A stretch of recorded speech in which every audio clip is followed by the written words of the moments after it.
Welcome into 5 on your sideline. I am Corey Miller, and we have you all the way covered tonight. From O'Fallon, Illinois to Eureka, Missouri, we're all over the map to bring you the best high school highlights. So enough listening to me. Let's get to the action. Homecoming at Althoff in a great Cross River matchup as St. Dominic came to town. St. Dominic kicks off the Battle of the Crusaders with this nice touchdown run from Connor Beeman. Althoff has a nice running back as well, De'Air Hill Jr. You may remember him from his days at Vashon, but now he's starring in Althoff. Nice run upfield there for the Crusaders. St. Dominic having a heck of a year though. Brennan Chetchin to Thomas Polium. That goes for 6. Dominic wins the Battle of the Crusaders 37-19 to move to 4-0. Elias from Jeff City made the trek to play Cardinal Ritter tonight. Awesome matchup of ranked teams. Big plays early. Carson Boyd airs this one out. Look at the play from DJ Miller. That is a grown man touchdown. Ritter up.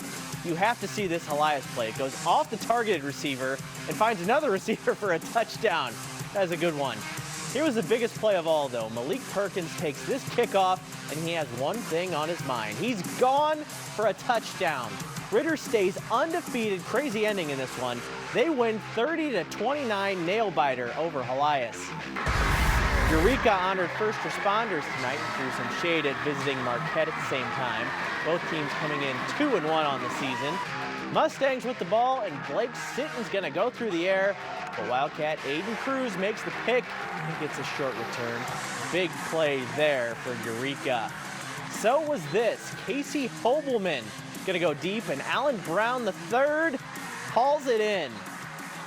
Nice. That would lead to this. Some slick ball handling with Hobelman keeping it. He scores 7-0 Wildcats.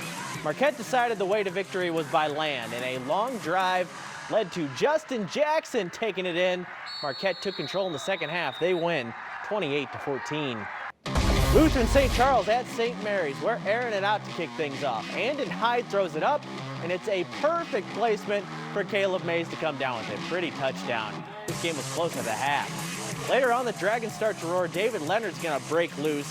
Long touchdown, not touchdown run, but a long run nonetheless. It eventually led to a score. Later on, it's Jamarian Barnes at QB. He hits Cameron Hurst for another St. Mary's touchdown. But it's the Cougars from Lutheran St. Charles who go on the road. They get the 20-19 road victory. SLU taking on Vashon at Gateway STEM today. Marco Sansone kicks things off. Beauty of a pass and a beauty of a catch to Keenan Harris. That's a touchdown in the back of the end zone. Later on, Sansone finds Nathan Gunn for another touchdown.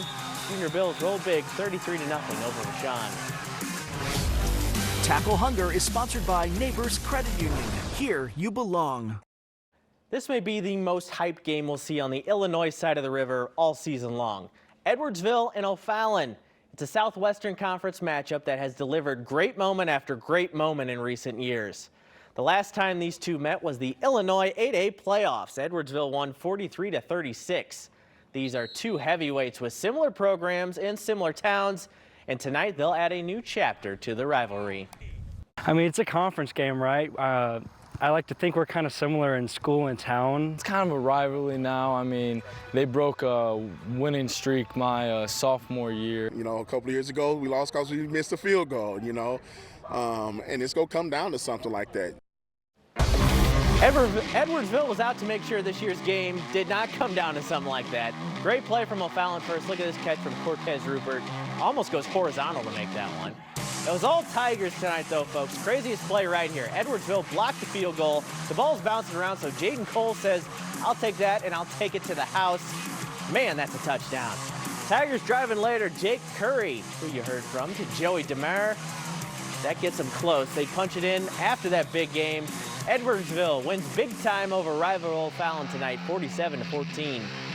Let's go to the Tackle Hunger matchup now. Edwardsville came out on top with nearly 3,000 pounds of food collected. So far this year, Tackle Hunger has been able to collect close to 20,000 pounds of food, and there was an impressive MVP this week. We wanted you to know about this young man from Edwardsville High School, Will Wojciech. Last year, he generated nearly 1,000 pounds of food items and set a goal this year of 2,000. Mission accomplished. His total donation, 2,280 pounds just by himself. Thank you, Will. Now let's spotlight perhaps the most impressive high school team so far this year. Lutheran North, they play tomorrow, and they went on the road to beat Blair Oaks and Francis Howell earlier this year, 2 defending state champions in back-to-back weeks.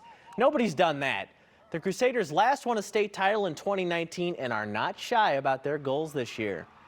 It's like when we go against each other at practice and compete with each other, it's like you going against the best of St. Louis. We're not shying away from the fact that we are going after the state championship and that it goes through us. I'm already, I'm looking forward to playing some of the top teams in Class 4, and we'll be ready. And if you're going to beat us, it's going to take a lot. These days, it can be hard to find folks to officiate games like the ones you saw at the top of the show. But earlier this week, I caught up with an official who has been at it for half a century, and not even a heart procedure could slow him down.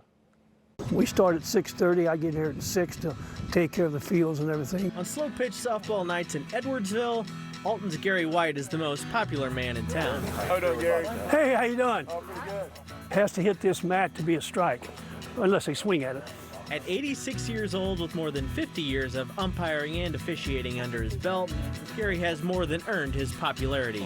He did have a chance to be on the other side of the plate, a tryout for the Cardinals in 1954. Oh, I guess there was maybe 6 or 8 of us went over to Sportsman's Park. And I got to bat one time. I hit in a double play. The rains came, and that was it. It was over. But Gary made his home behind home plate.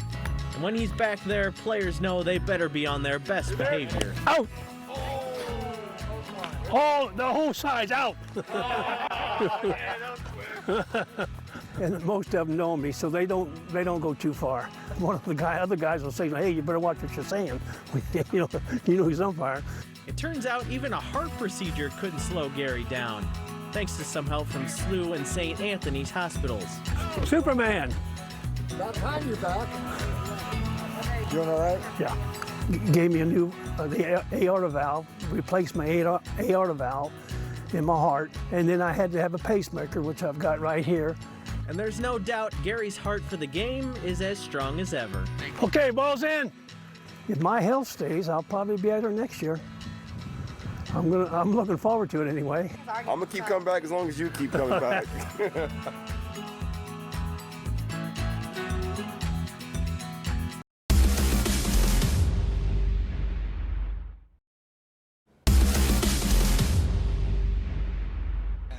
Zach Thompson on the hill for Roberto Clemente night, Phillies and Cardinals.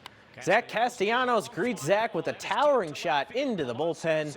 Phils were up 4-0 early. Cards battled back at least a little bit. Here's an RBI single from Nolan Arenado. But here comes the play of the night. Mason Wynn flashing the leather over the shoulder grab. Well done. Phillies are currently leading the Cardinals 5-3 in the 9th inning. This 5 on Your Side St. Louis City SC coverage is sponsored by Together Credit Union. City SC is in Houston tomorrow night, and they're still the envy of the entire Western Conference. They haven't officially clinched a playoff spot just yet, but with a 7-point lead over 2nd place and a 14-point lead over 9th place, it's just a matter of time. The boys in City Red will be looking to get back in the win column after a draw in LA last weekend. Sure, a draw still nets you a point, but City knows they can't sit idle while the rest of the league tries to catch up. It's great to be in first place up to this point, and it's how can we react in the next couple of games to kind of continue to set ourselves up for success. Because, yeah, MLS is going to continue to create lots of chaos over the next couple of weeks. There's 6 games left, but playoff positions are everyone's in the playoff hunt still, so no one's been eliminated as far as I know. But, yeah, so, all is there for guys to grab.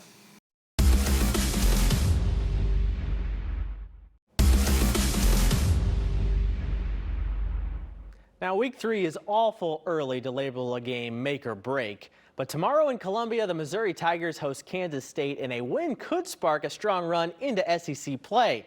A loss, well, the size of same old Tigers will start echoing. One guy the Tiger defense will have to limit will be quarterback Will Howard. He's dual threat, and he comes in at 6'5", 245 pounds. Mizzou coach Eli Drinkwitz says he stands out on film for more than just his size. you can just tell his mindset. He's very aggressive. He's confident in the scheme. He's well coached. He knows where he needs to go with the ball. He knows how to get out of trouble. So, you know, we've got to do a really good job of rerouting on the slots, and we got to be over the top of plays. We can't give up vertical throws in this game. That'll do it for 5 on your sideline tonight. I'm Corey Miller. Have a great weekend, St. Louis.